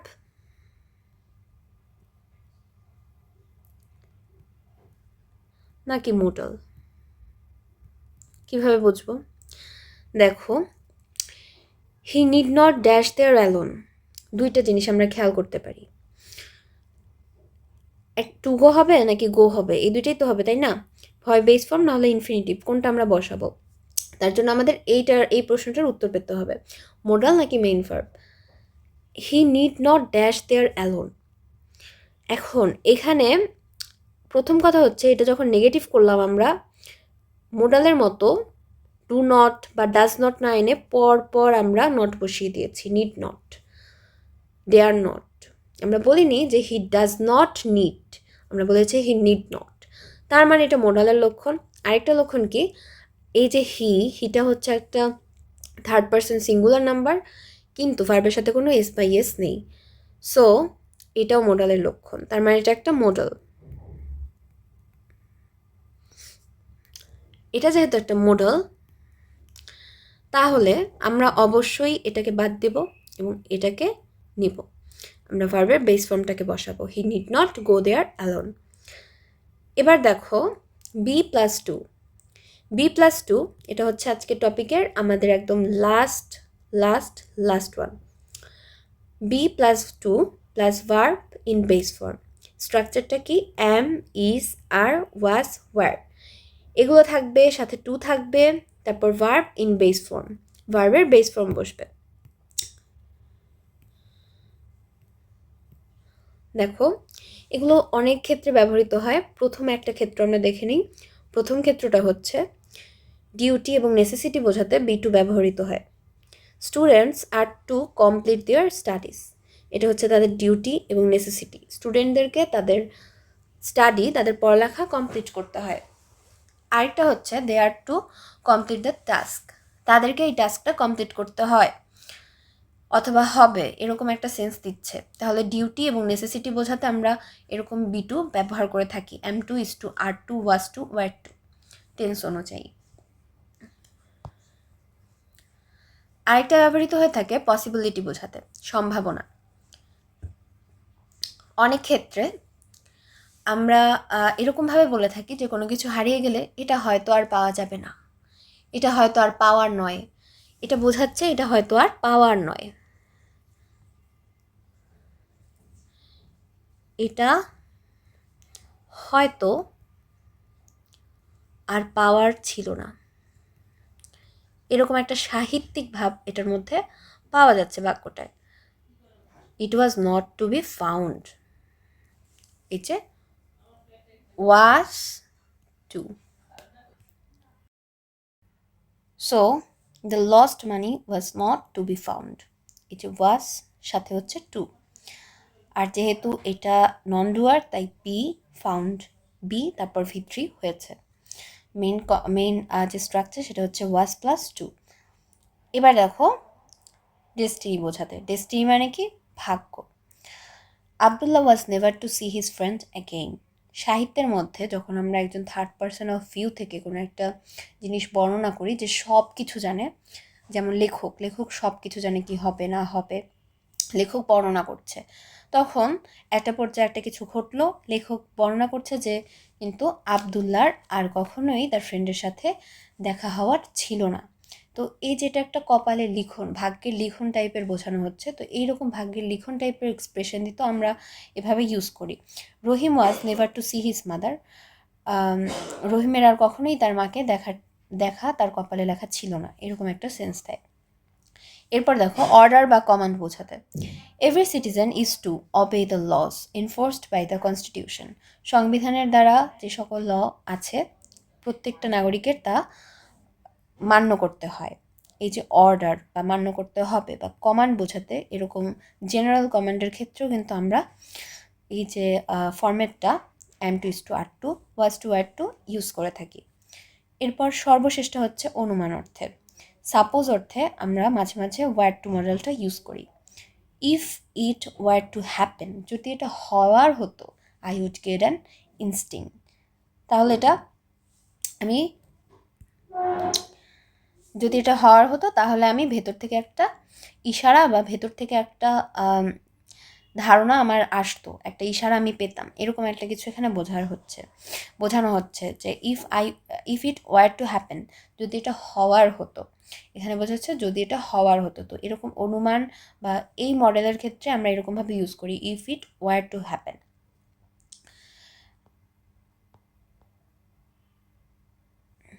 দেখো রাইট ফর্ম অফ ভার্বসের ক্লাস করলে এটা কেন ওয়াজ না হয়ে ওয়ার হয়েছে এটা আমরা আরও ক্লিয়ার হব। তাও আমি এখানে একটু বলে রাখি ছোট করে, যখন আমরা আনরিয়ালের কথা বলি, আনরিয়াল টেন্স প্রেজেন্টে থাকলে পাস্টে হয়, কিন্তু আনরিয়াল টেন্সের বি ভার্ব পাস্টের ক্ষেত্রে সব সময় সব সাবজেক্ট সব কিছুর ক্ষেত্রে ওয়ার হয়। আর যদি পারফেক্টে হয় তাহলে হ্যাড বিন হয়। যখন তোমাদের কমপ্লিটিং সেন্টেন্স বা রাইট ফর্ম অফ ভার্বসের ক্লাস প্রোভাইড করা হবে তখন এই জিনিসটা আরও অনেক ভালোভাবে ক্লিয়ার হয়ে যাবে। এখানে যেহেতু একটা আনরিয়াল কথা বলা হয়েছে যে যদি এটা হওয়ার হতো এবং এটা বর্তমানে থেকে বলা হয়েছে তাহলে পাস্টে বলা হবে, এই বি ভার্বটা পাস্টে হবে। এটা হওয়ার কথা ছিল if it was to happen, কিন্তু বি ভার্ব আনরিয়াল টেন্সে আনরিয়ালের ক্ষেত্রে সব সময় ওয়ার হয়, সব সাবজেক্টের ক্ষেত্রে, ইটের ক্ষেত্রে, আইয়ের ক্ষেত্রে, ইভেন দের ক্ষেত্রে, শি হি এনিথিং। আর সর্বশেষ আমরা একটা এমসিকিউ দিয়ে শেষ করব। We dash follow the traffic rules. উইর সাথে অ্যাম হয় না, উইর সাথে ইজও হয় না, থাকলো আর হচ্ছে ওয়ার। এমনকি যে আমাদের আগে মানতে হতো এখন আর মানতে হচ্ছে না, এখন আমরা রাস্তায় রাস্তায় ঘুরে বেড়াচ্ছি, যা খুশি তা করছি, না, এরকমটা না, এটা হবে না, আমাদের সবসময় মানতে হবে। তো এটা একটা সাধারণ বিষয়, আমাদের সবসময় মানতে হবে। We are to follow the traffic rules, এটা হচ্ছে রাইট অ্যান্সার। তাহলে বন্ধুরা আজকে আমাদের ক্লাস এই পর্যন্তই। আশা করি তোমরা কিছু শিখতে পেরেছো এবং পরবর্তী ক্লাসে আমাদের সাথে থাকার জন্য তোমাদেরকে অনুরোধ রইল। আজকে আমাদের ক্লাস এই পর্যন্তই। সবাইকে ধন্যবাদ এবং বিদায়।